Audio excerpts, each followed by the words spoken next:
Wow. So how is Darius English? How are you? And how is Mr. Hall? Who else do we have here? Melvin Allen, how are you? All right. Today we are speaking on our hero perspective.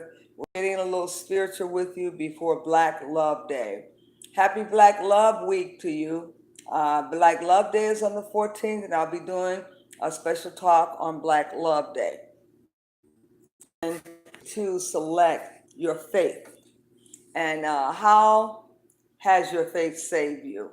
And the topic is, Lord, I want to be a Christian in my heart,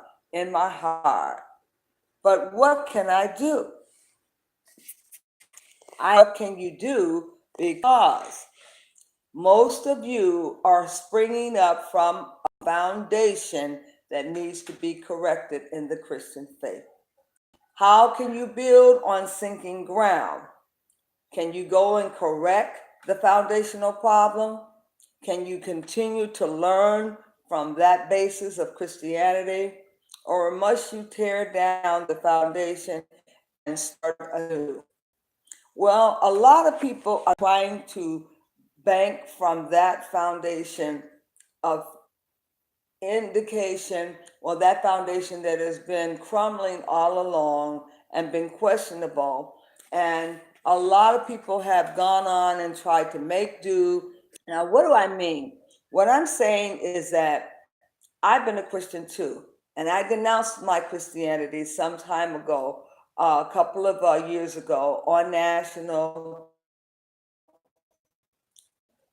As a matter of fact, I did spell out the whole reason why I made my transition. However, that didn't mean that I stopped loving a creator, a force greater than myself. I will never turn my back on the creator that brought me here. I will always find a way, whether it be in a closet, whether it be in a cave, to worship him or her or it. No one knows what it is. So let's just break it down. Africans brought all faiths and religion to the continent. Say that with me. Africans created all forms of spirituality and ways of worshiping. Europeans have not brought any faith to the continent. So now we have one up on the Europeans, and they can't say we created the Lutherans or what have you. Africans brought the spirituality. Now, they're man-made religion. Now, Islam and traditional African faith was available and capitated founder belief of what they think of themselves, and they want you to perpetuate it. Now, when I denounced being a Christian, I did that with reservation, because a lot of people thought I had given up on God. No way. I just changed my prophets and my God to the fact that I knew God eventually wanted me to allow him to grow up in me. So I've been telling you all along that the missing link, the God you've been looking for, is you. You people. You have your very own personal God. Don't let anyone fool you on the okie doke that you're supposed to be looking up into the sky, trying to find that unidentified missing link, the hidden one. Well, the hidden one is in you. And because the hidden one is in you, you are to pray to yourself. You are to get up and do the things that you're asking God to do, because you are the ultimate one that must get the job done. Am I making myself plain to someone? Am I clarifying some things? Lord, I wanted to be a Christian in my heart. In my heart. Lord, I wanted to be a Christian in my heart.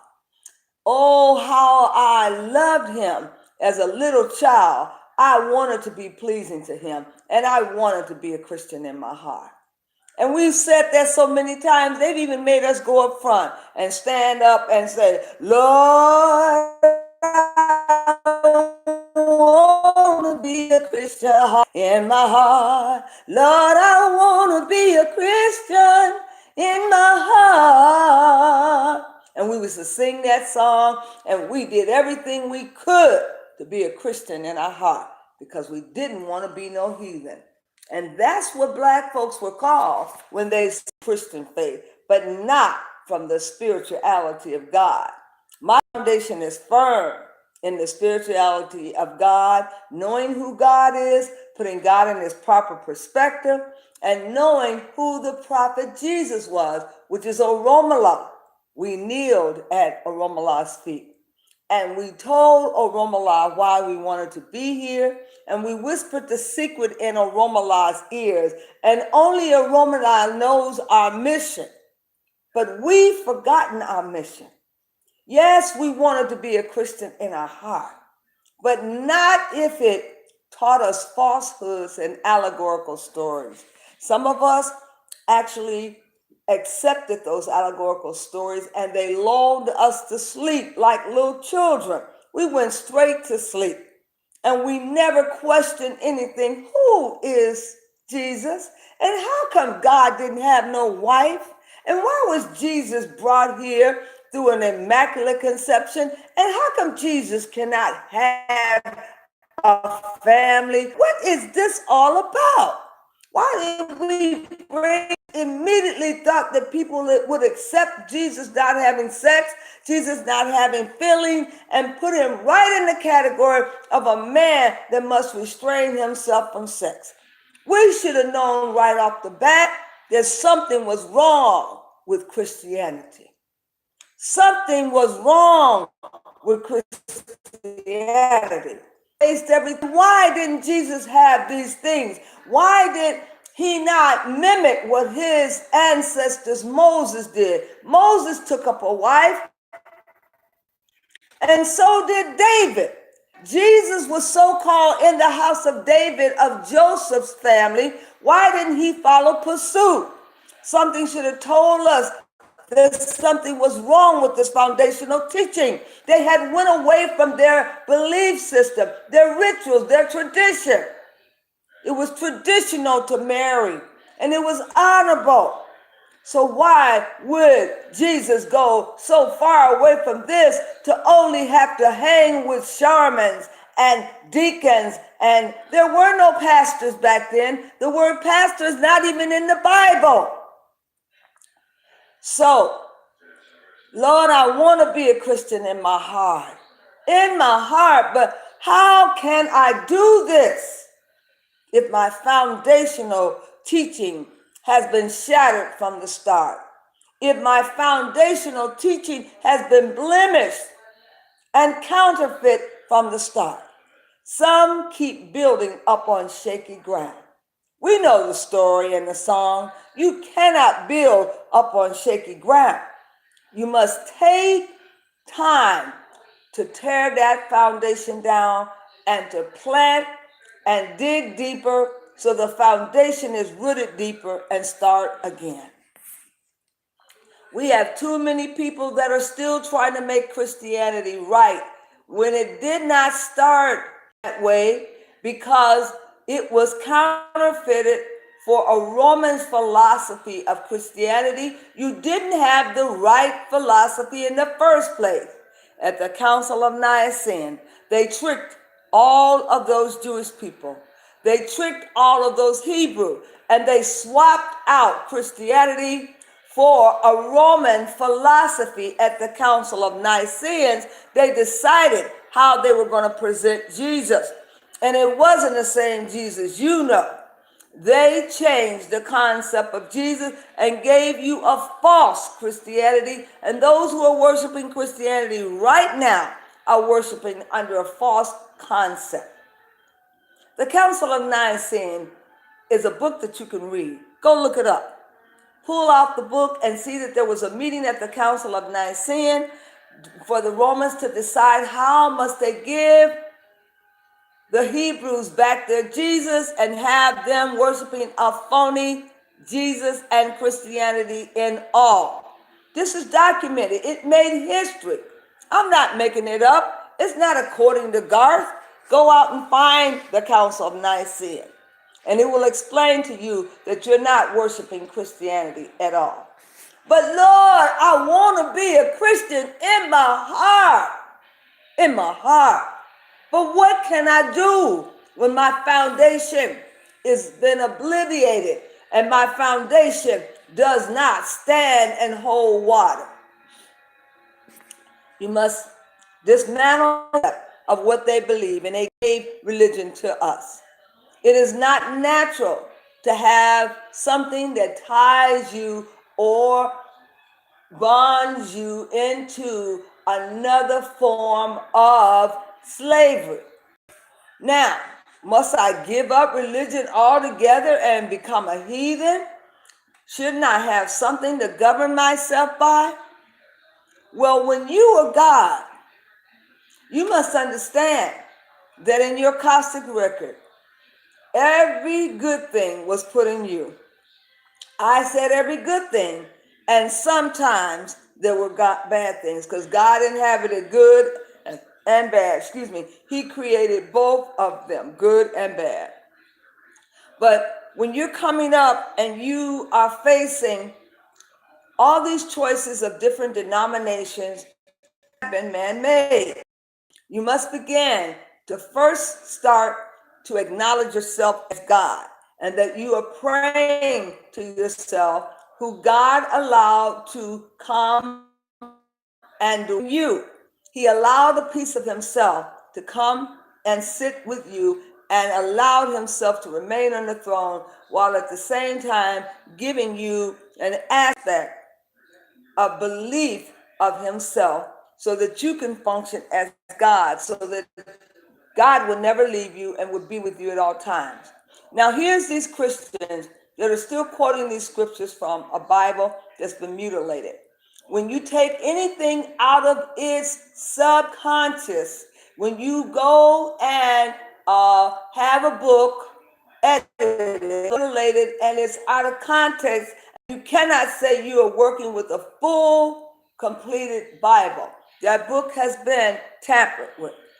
Now, did anyone sit and write all of those inspiring words at the same time? No. They all came from different perspectives and at different inspiring times. So, how is it that Paul came and wrote aspects of the Bible? Who was rejected? Paul was rejected by a number of the followers of Jesus. Paul crucified a number of the followers of Jesus. But then Paul got into the lineage. How did that happen? Paul got in there and he was crucifying men for worshiping Christianity, and now we've got books of the Bible that Paul has written, and he's laughing off in the corner somewhere saying, I fooled them, I tricked them off. Paul snickered, and he actually snobbed those followers who followed him, knowing that he was not for Christianity at all. But yet we bow down to Paul's scriptures and his writings, and we acknowledge him, knowing that he was against Jesus. Let me say this. We've got a lot to learn. When you research each and every one of those 12 disciples, you will see that they all had flaws, and they all were just followers. But what we must understand is that Christianity was not written for us. It was a love story. And literally, we gave it to those uncivilized people. We didn't need to be civilized, because within our Cosmic records, we were the callers to prayer. We taught everyone else how to pray, and we called them to pray, and we showed them what to do. Biblio. When we know good and doggone well that there are 13 missing books of the Bible. That's right. In theology school, they told us right up front that there are 13 missing books from the Bible. And you must understand that we're going to find that book of Anna, and we're going to read it. Why must you find those missing books and put them back in their context? They should have been there in the first place. Otherwise, dismantle the book. Take the book down. Because I want to be a Christian in my heart. And how do I become a Christian in my heart if I'm working with foundations that are on shaky ground? belief system. Believe in yourself as I have done. Believe first in yourself because you are the God. And God has placed himself within your being. And he sits on top of your head as Ori. He has already told you that you are God, little children, and you have overcome them. Or have you not? Are you still wallowing in the clay? Still trying to be a Christian in your heart? In your heart. Well, I wanted to be a Christian in my heart too. But when I discovered that God had no next of kin, God had no known family, and that Jesus was not his only begotten son. When I found out who was God fooling, who was he tricking? Well, the trick is on us because we were the only gods here. God did come to this earth and create the firmaments and the universe, and he did not create us. For your own information, Oromalah, his right-hand man, the one you call Jesus, was the one that was the sculptor. He sculptured and designed and created each and every one of us. Some with hunchbacks, some with crippled legs, some with blind eyes. He sculptured each and every individual, and we kneeled down to pray next to Oromalah and told Oromalah what our destiny was. He witnessed our destiny upon birth. But God said, move out of the way. I will give the breath of life. And God proceeded to give us breath of life, and we have his being, and we have his breath. That's why he said, let us make man in our own image. So we have the image and likeness of he, she, or it. It could be a female, and it could be a it. No one has ever seen God and lived. He created himself, from the dark pit. And there were no known next of kin, not even Jesus. So we're getting this thing together today. And we're not going to be running around here saying, oh, Lord, I want to be a Christian. In my heart, you can be a Christian today. You can be more than a Christian today. And you can live up to the expectation of your higher self. Your higher self encaps all of the directions for your lifestyle and how you are supposed to live. There cannot be a book big enough to contain God and all of his philosophy. How would you think that there was a Bible that could contain God? God is omnipresent, omnipotent. You cannot contain him, she, or it in a book. So what makes you think there was a book created for you to learn to know God through sitting with yourself? And in spending time with yourself, you will come to know God little by little, line upon line, precept upon precept, and then you will become free. You're God, little children, and you've overcome them. And you need only to know that there were two commandments: to love God with all your heart and soul, then to go and love your neighbor like yourself. It's very vital that we get this Christianity stuff together. Because when people come up to me saying, well, you're not a Christian anymore. No, I'm not. But I love God, a life that is measurable. And we must understand that no one can take God away from you, because we all were given a measure of his faith and the breath of his life. So there's good in all of us if we never saw a Bible, if we never turned the pages. I came away from Christianity with such sorrow for those that I were leaving behind. I was so happy when God revealed himself internally to me and explained to me that I was practicing a false faith and that there was no true Christianity on this earth. The truth, when there were no truth, the truth has been written upon your caustic records, on your heart. And you have to know that you carry the sum total of who God is within you, so that makes you God. So why am I telling you you're God? Because I don't want you to continue to be going from religion to religion, trying to find God. You see, as I sit here, the whole concept is falling apart. Ministers are walking away from their church and their belief system. And you see people who have been in the faith a long time, they are coming clean with the truth now. And they are making them statements outwardly. Someone wanted you to keep searching for Christ. Christ is just a character. It is just a attitude, and it's a way of life. But it is not who you're supposed to be seeking. You're supposed to be seeking a God. And Africans had many expressions of God.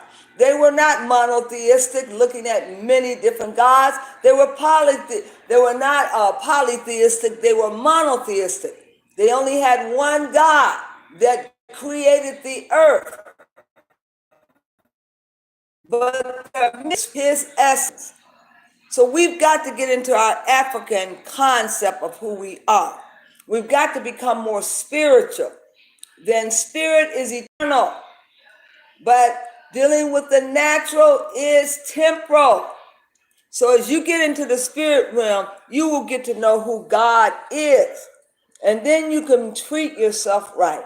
Then you can spend more time with yourself, because the more you spend time with yourself, the more you get to know who God is. But Lord, I wanted to be a Christian in my heart. So have I bust someone's bubble by telling them that the foundation that they're building on has long crumbled, and that the foundation that they want to build Christ upon is inadequate, and that they must reach for a greater and higher depths, and that is to look into themselves and to spend time meditating? It's very vital that you should understand that people are angry right now, and they have gnashing of teeth with even me about me telling them that I am not a Christian. What do you mean you're not a Christian? That's the only thing that the black folks can be. See, they had us jinxed. They had us caboodled. They had us out there in the rain, believing like little children, giving offerings to people that don't exist, and building up institutions and households for other Negroes while we sit and count our pennies to pay our bills. But yet we wanted to be a Christian in our hearts, so we gave those offerings, and we came to church, and we sold those chicken dinners, and we marched around the community for advocating for the preacher's rights and his needs in the church. But we've got to come to our senses. There are other things that we can be to acknowledge God, and that is to have Iwa Pelu, good character and good conduct. And we don't have to be a member of any association. Take your memberships back. Revoke your membership. Call back your signature. You don't have to be a member of a church to love God. I repeat, you don't have to be a member of a fellowship to love God. Love God with all your heart and soul, and make sure you give praise and homage to him on a daily basis. Acknowledge him. Pray without ceasing. And that can be through a song. But find a way to get connected to God's plan. So you are in that plan, and you're carrying out the missions of God, and not the missions of some broke down preacher who has you out there pimping him. He's pimping you to get money to buy that next plan. Now, I'm not speaking against preachers, because they need delivering too. And this is a message for the preachers. You need delivering too. You need to come clean and let them know that you have been teaching them impartialities, and you have been teaching from an incompetent Bible. And you must begin to explain to the people that they're free to go and worship as they will, else you will be held accountable for misleading large sums of sheep. But we must come to the conclusion that we've got to rethink religion all over again. I'm talking to some of you Islamic people too, it's false too, and you Catholics too, and you Baptists too. All of it's man-made, and as well as the traditional African faith as well. But they tend to tell you that their religion is a way of life. If it ties you to anything, let it loose, because this is where we would become free. And religion puts you back into bondage and slavery. And you don't want to be tied to anything. It's very vital that we should understand that we are going to be judged. And we are going to be judged on a daily basis. It's not anything to do to be judged at the end where they're going to call all of us one by one and two by two. We're all going to be judged daily. And we are judged daily on the way we carry ourselves and conduct ourselves. But it's very vital that we understand that we're not going to be perpetuating any of this Christian stuff anymore. Come to church because it's the right thing to do, because it might be damaging you. And we're not telling people to give their tithes. God didn't tell you to give any tithes. Whoever that Negro was, he's lying. Now, all your bills and paying your taxes, but that's a different thing. Then give them something. But if they're not paying any of your bills, and tithing will not solve the problem. Now, we got a bigger problem on our hands, a much bigger problem. Our schools are failing. Our black boys are being sought after. They're the new bald eagle. And we need to protect them.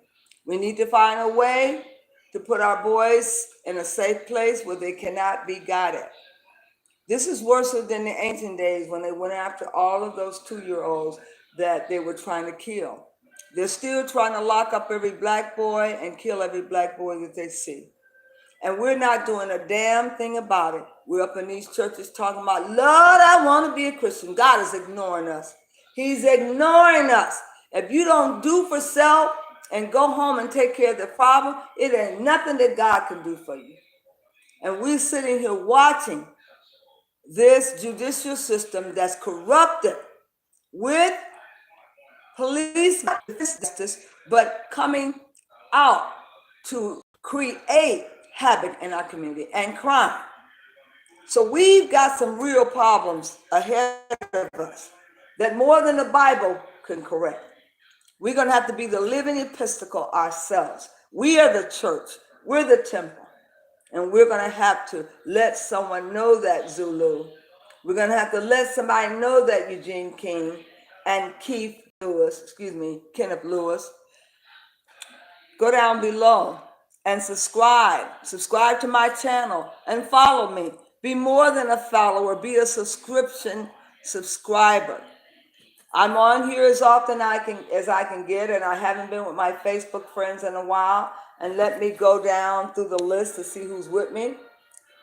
Kenneth Lewis, hello. Eugene King, Derek Zulu, Bruce Ward, Roz Adada, Toss, Cheryl Adinda, Lancer, The Sort, Pastor Frank Hammond, Melvin Allen, Delmany Hall, Darius English. How is everyone doing? And thank you so much. Week of Black Love Week.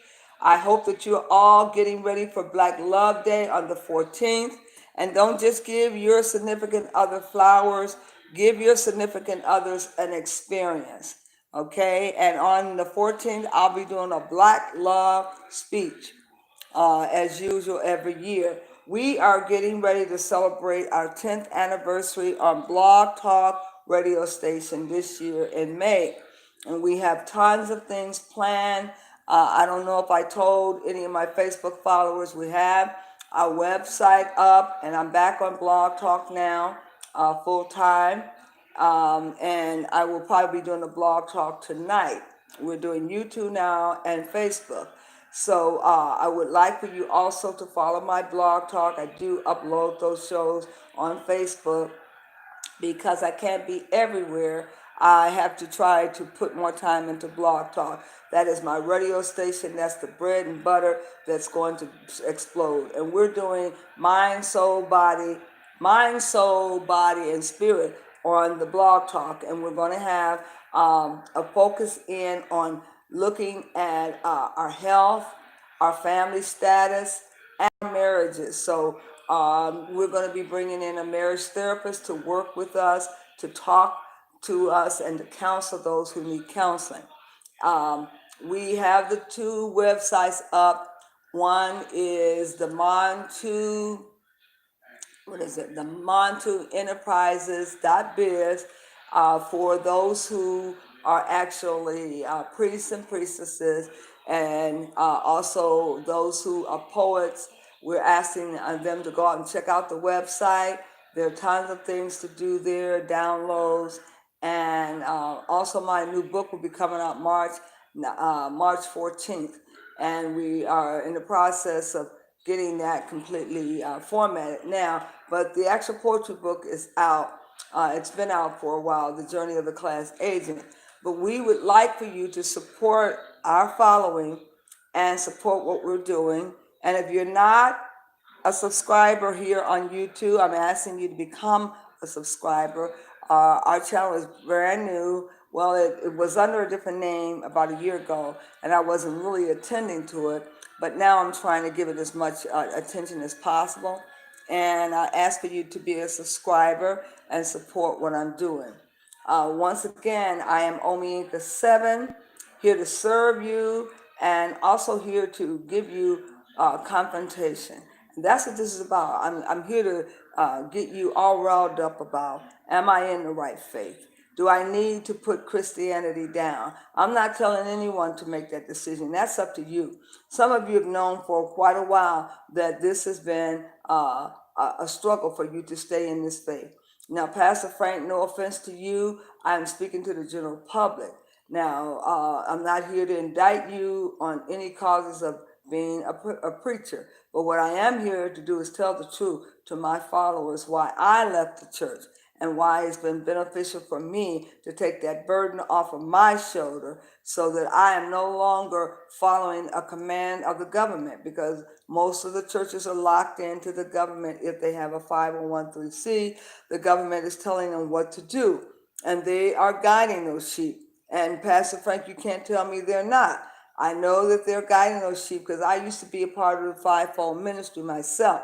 I used to conduct the doors of the church that were open. I used to bring forth the Sunday school lesson. I know all the procedures because I stayed with them, from the time I was a child. There was one church that gave me a good foundation for spirituality, and that is the Hager Church, that actually taught spirituality and taught a foundation of our ancestors and acknowledging our ancestors. But see, they want to put those kind of churches out of business who talk about ancestorship, and who talk about calling forth the spirits. They don't want those churches to be around because they're powerful.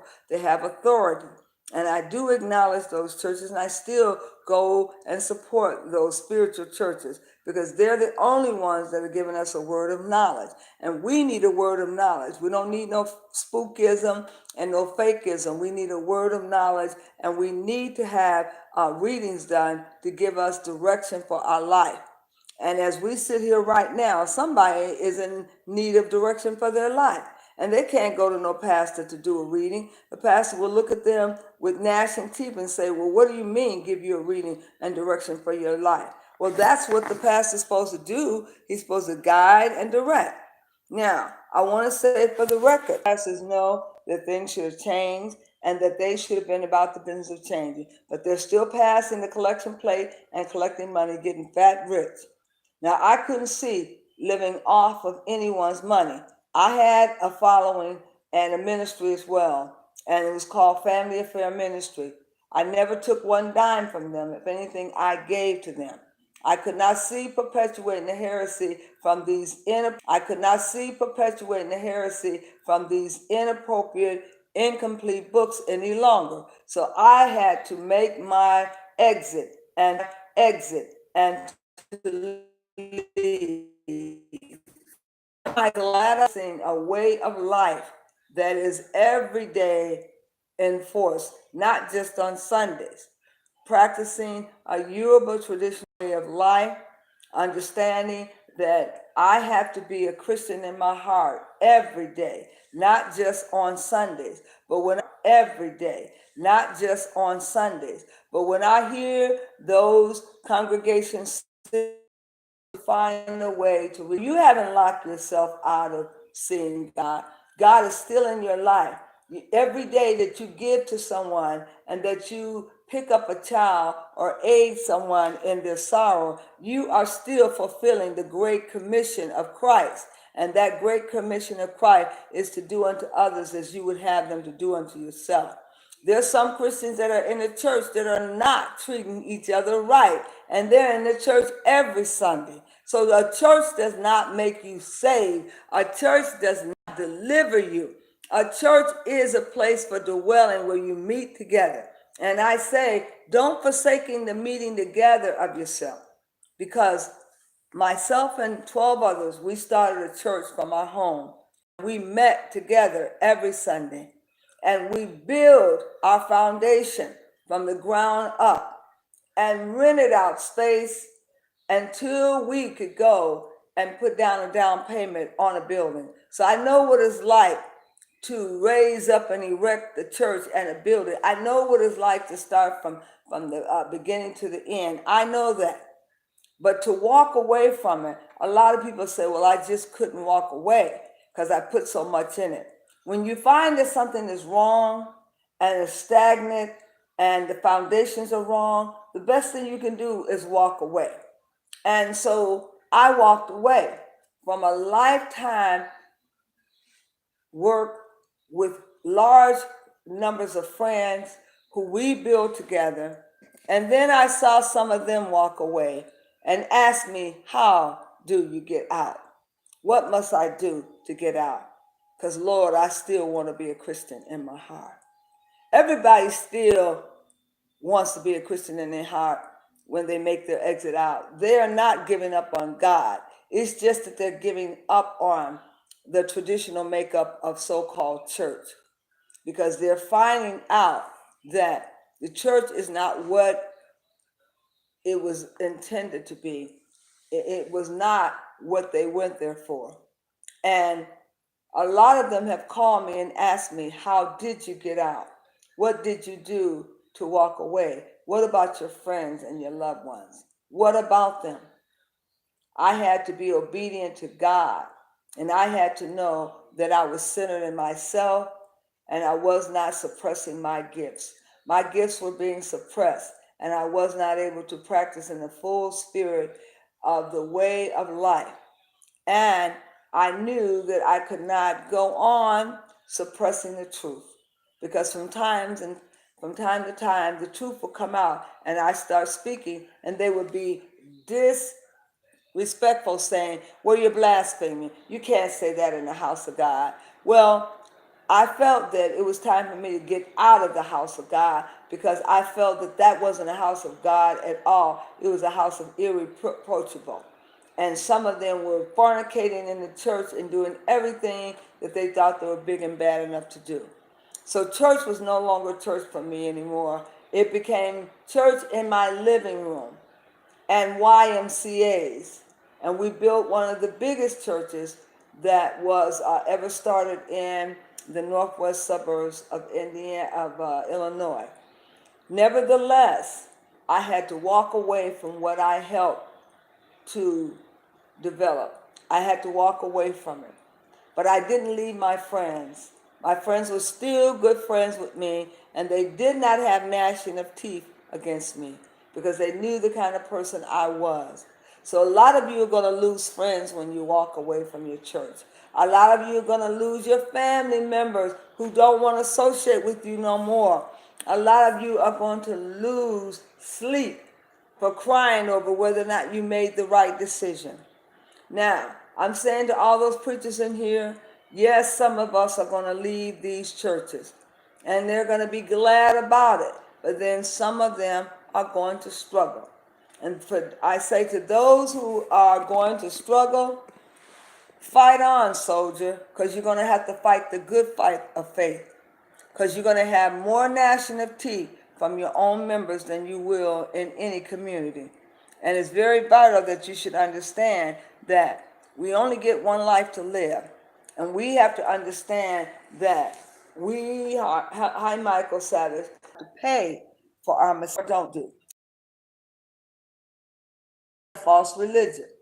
Now, as we know that the churches have been taken over by government, and the government is leading the pastors and telling them what and what not to do, and in return, they're leading the sheep. So they don't know their enemies themselves. But for those pastors that are in here, you are part of a government scheme, and the government wants you to guide people. But you can't go out in the streets, and you can't fight for any of those boys that are being shot down. Don't you ever find yourself in the middle of a squirm where there's a black boy that's shot and a mother that's calling you. Don't you ever find yourself in the middle of that. How many of you preachers have gone to the courtroom? How many of you preachers have pleaded on behalf of these policemen to stop killing your families and your congregation? How many of you? But Lord, I want to be a Christian in my heart. Sometimes you can be a Christian in your heart. Being interested, being FBIs who are leading the preachers to take the congregations to a certain point because they're getting ready for a big army and war. Right now, as we speak, there are soldiers. They are army soldiers practicing and ready. They're getting ready to bring in the trucks. And we don't even know about it because our pastors haven't even explained to us what's going on. There is a whole mission for the church, instructions to carry out by the preachers and the deacon. And they're not dispensing justice, but they're giving instructions of where you must go to follow government orders. There's written documents. I've seen them. And some of you preachers have seen them documents, and you've been given instruction as to how to govern yourself and what to do with your people and keeping them in line. So we have something to pray for. We have to pray for deliverance from our leaders, from our preachers, from our apostolates, from our evangelists, because someone has gotten to our fivefold ministry and they have talked to them about how to handle us black people. They have told them what to do about us black people and how to steer us. And it's a doggone shame that we can't find refuge in the church. Some of you know what I'm talking about, preachers. You know you're carrying out the missions and the instructions of the government. And we cannot even feel safe in our own church homes. But we've got to come together on this. We can't keep coming into these rooms pretending to be one of these struggling African Americans. We've got to tell us what the plans are. And you've got to inform us about what is about to happen. We're going to start putting some of these preachers on the podium and ask them what is really going on. And we're going to request that they give us some instructions, because most of the preachers are being used. They're being used to govern us. But Lord, I did want to be a Christian in my heart. I think I'm a Christian. I really do, but not the kind that the Romans brought us. I think I'm a Christian as a fellowship person who fellowships with one another. My time here spent with you is fellowshipping. I don't get paid for this. I take time out of my schedule because I love the brethren. I love the sisters. And I want them to know that there's purpose and aim in me, that God has given me to actually regurgitate to you so that you can get out if you're stuck in a religion, if you're stuck in a congregation. There's a back door that you can go out. You don't have to tip with your fingers up and tip out. But see, if you came through the front door, then leave through the front door. Don't tip out through the back door and you become missing in action. Step out front and give your membership back to the congregation and walk out through the front door. And don't have no regret. Regret should not dwell over you when you made your mind up to do with what you have to do, Michael Savage. When you made your mind up, Francisca Wilson. When you made your mind up, Ross. When you made your mind up, Kenneth. When you made your mind up, Derek, Bruce, Ross, Toss Sherlin, Lancer, Pastor Frank, and Pastor Frank, when you made your mind up to hang your keys up and to stop playing around with God's people, when you made your mind up to say, I'm going to do it a different way and walk away from the government's plan, when you made your mind up, then you can say, Lord, I'm going to be a Christian in my heart, Then this thing is not so hard to do, Mr. Hall. This thing is not so hard to do, Mr. English, when you made your mind up. Because there's a quickening in you that will let you know that God is speaking to you. And just because church don't make you know Him, you can be more of a Christian than you ever have. When you're on a right path and you're rightly guided. I'm a rightly guided woman by the path of God. I don't guide myself. I wait to hear the callings like Harriet did and know which way to go. My first unction is the unction from God. And your first unction is the unction from God. And you must know which direction to take. But don't go playing these games in these churches because the 1,300 hours almost upon us. They're getting ready for war. And they're going to take those people and they are going to route them right into the warehouses, right into the storehouses where they're going to be stored there. And all of these instructions are being given to the churches now. And if you say it isn't, then stand up and face me and tell me it isn't. Because I know it is. I'm a minister. And these things have been retracted to me. That the ministers have been given instruction for how to handle their congregation. Now someone step to me and tell me it's not. I can't believe that we would take a biscuit and a paycheck to destroy our people, all in the name of delivering them. Some of these preachers are going to be strung up for not telling us what is really real, for not telling us what's getting ready to go down. And just as we are looking at some of these Oscars and all of these shows and football game, all of this stuff is going on in the midst because the Spirit tells me it's so. And the Spirit don't lie. But yet, we're still leading our sheep. Where are we leading them to? Where are we leading our people to? And why aren't we telling them the truth? Why? Because these preachers are tied in with these 501(c)(3) and they don't want to lose their money and they're not going to lose their tax exemption. Well, I can't be a tax exemption for nobody else no more, and you shouldn't be either. So I took my membership back and I destroyed my signature and told them I won't be coming back. This is my last tithes to you this year, and then everything will be cut off. Good luck in your endeavor, but I cannot be a part of this shenanigans anymore. Church was never meant to be in that fashion. If you love the brethren, then go to the sisters and brothers' house and feed the hungry. Give jobs to those who need employment and quit saying that God's going to send them a miracle. You are the miracle.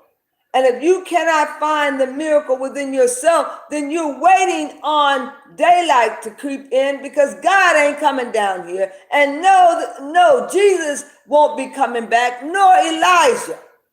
None of those people are not coming back for the second coming of Christ. Unless Elijah come and say, Elijah has been here, already coming. We didn't even know Elijah. So he won't be coming back. So we can tell the preacher, quit preaching that story about the Armageddon and how God is going to come and rapture us. The rapture is not mentioned one time in the Bible. There is no rapture. He won't be rapturing any people. So we can stop these lies and allegorical stories. We can stop these preachers from putting foolishness in front of us. Human trafficking and also so-called research cannot. They are a suspect until they come doctrines you to rile up all your congregation. Must they be riding dirty? I'm not putting any indictment on any one person. It's the church. And they've gone after the churches and they're using the ministers and they're giving the instruction dirty money. It's a shame that we cannot see what's going on. If you could only see what I see, then you would begin to wonder, why are so many people leaving the church? Why are so many people denouncing Christianity and saying, oh, no longer do I want to be a Christian in my heart. Oh, no longer do I want to be a Christian in my heart. There's so many people giving their seats back. So many people walking up to the choir and saying, I quit. So many people that are mothers saying, I no longer can mother. People that have been in the fivefold ministry walk up to the fivefold ministry and say, carry on, but I must leave. I can't to be approached by the minister to be their side chick, that they're saying, I'm out. I cannot be anyone's side chick anymore. All this nonsense. And in the name of people wanting to be a Christian, well, you can be a Christian in your heart. You can start denouncing all that is surrounding this corruption and walk away. But you don't have to dodge out the back door. You can go out the front door from which you came. And you can say, Lord, I will continue to be a Christian in my heart. I will continue to be a Christian in my heart without the doors of the church or the brick and mortar building, and without the nonsense that the fivefold ministry is carrying on. I will continue to be a Christian in my heart. Thank you so much for allowing me to be a Christian in my heart today. Thank you for going with me down that memory lane of when I first made my decision to venture outside of the church. It was lonely, it was frightening, it was scary. I thought that God would come and speak to me and tell me to go back, but I never heard that voice of God to tell me to turn around on my decision. And I'm still riding on strongly with King Jesus. And King Jesus is a Romola. He's a black man and not a white, blue-eyed soul, brother. I continue to go forward and to do good wherever I go, bring the mission of God by speaking the truth. I continue to carry the word and be a barrier of good news. I continue to place God at the height of my life, and I continue to know that Christ was just a way of life, and I carry on in the manner that Christ would want me to carry on. I have not forgot about my foundation. My foundation is strong now, and I had to start to build from a stronger ground. I had to dismantle all of that falsehood, and then I had to start with a good foundation and build from that. You too are going to have to start from a good foundation. You cannot build upon shaky ground. You have to dismantle all of that that is not strong and solid, and start from a solid ground and founding a faith on something that's solid, and teaching your children from that. Never mind if you have to tell them, I'm not a Christian, but I'm a spiritualist, and a spiritualist knows no problems, because we are spiritualists, and it's a foundation that you stand on. But be wise beyond a serpent, because God will give you everything you need to know, and He will reveal that to you that you need to know. But don't be ashamed of having to leave your congregation. Don't be ashamed of having to make the announcement that you give your membership back. And don't be afraid to go out and start all over again, all in the name of living right. See, we look for Iwe Pelu, righteous life. You can do that without an actual pillow over your head, because the veil was torn. And when they tore the veil, God allowed you to go before Him boldly and to make your request known. But you're God now. You can go to yourself and pray. And you know now that there is no spook God out there that's going to send you anything. He's not going to send manna down to you. That you are the God. And whatever it is you want to do, you tell yourself that.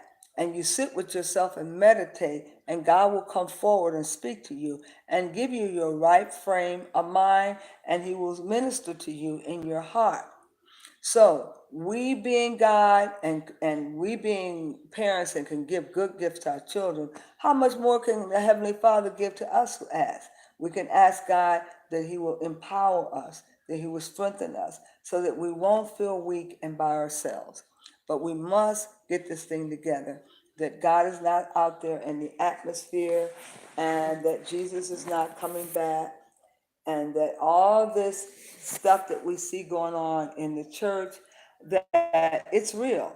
There is a takeover of the church, and there is a takeover with the 501c. They're luring preachers with the money of giving them a tax break. So therefore, they cannot fight for us down at the jailhouse, or they can't go to the courtroom. So they can't be of service to us. But yet they want all of our tithes, but they cannot service us. Well, then they cannot be our preacher and our leader, because they've been bought out by the status quo of the government. And we have to know this, and we cannot be afraid to speak the truth, because this is what is happening. And we are wondering why the preacher can't go to the hospital, why he can't advocate on our family's behalf, because he's not able to do his job anymore. And we have to take back our membership. And we have to go and set up dwellings in our home, and have groups where we meet occasionally in each other's home. And we have to support the weak, and we have to support the brethren. And don't forsaken together of yourselves. And that is what church is all about, gathering together. And it doesn't have to be in a brick and mortar building, but it very well be in someone's home. So the falsehood of Christianity, and on the foundation of the Bible, which is depleted of 13 books. You cannot make something out of nothing. And so those of you who are still preaching Christianity and trying to convince me that your perspective is from the Bible and you're a Bible thumper, I have good news for you. It's lies, and a lot of it has been printed and written by who was against Christians. So our source and where all that information comes from, and realize it wasn't inspired by God. God didn't inspire the Bible. The majority of that Bible was written by men who were trying to deter us. And every direction in that Bible isn't for us. These were stories that were told, and allegorical stories. But we cannot rely on that. We have to rely on the voice of God, just like Harriet did. The voice of God will come to you, and it will minister to you, and it will direct you. Now listen for the voice of God, and go and sin no more, and be a Christian in your heart. Thank you so very much. You've been great to listen to. Have a great day, Melvin Allen. Have a great day, Del Millie Hall. Have a great day, Darius, English, Pastor Frank, Lancer, Tosh, Ross, Bruce, Derek, Eugene, Kenneth, Bishop Ronald, Deshaun, Ross, DeBonnie, Francisca, Michael Savage, Joe Scott. Have a great day. And to those listening audience out there in YouTube, go down below and subscribe. Click on the subscription button and also ring the bell because it will tell you when I'm on the air. And follow me, follow the leader. I am Sherelle Garth, also known as Omi, Omi Inca 7. And my station is Omi's production studio. And this evening, we will be broadcasting from Blog Talk Studio, Oracle Divination Network. Thank you so much. You've been a grand audience to listen to. Thank you, Joe, Scott, and Michael Savage. So go and follow the leader. Odabo, Baba Booey to y'all.